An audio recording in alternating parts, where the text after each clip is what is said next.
Ako si Pinanok. Nag-evolve na manok pero mukha pa ring manok. Ako naman si Pinasaur. Buhaya pero nag-evolve lang kaya naging Pinasaur.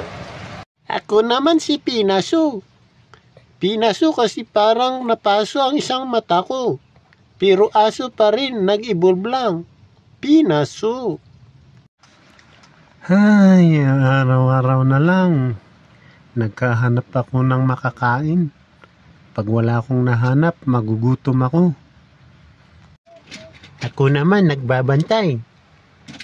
Pagdating ng amo ko, nilalambing ko para madami siyang ipapakain sa akin.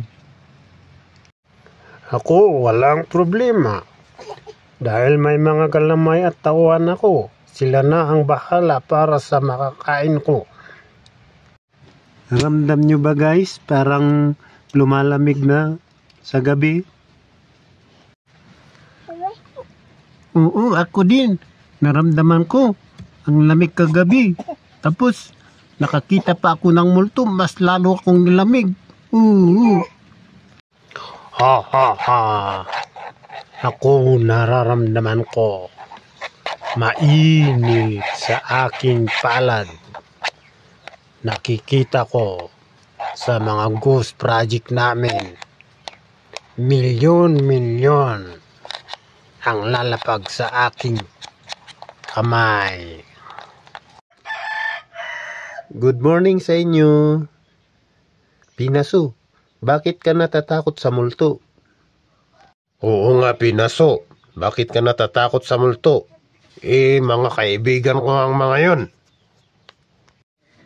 Hindi naman ako takot. Yun nga lang, kung saan-saan sila sumusulpot kaya nagugulat ako. Kaya yun, napapaalulong ako.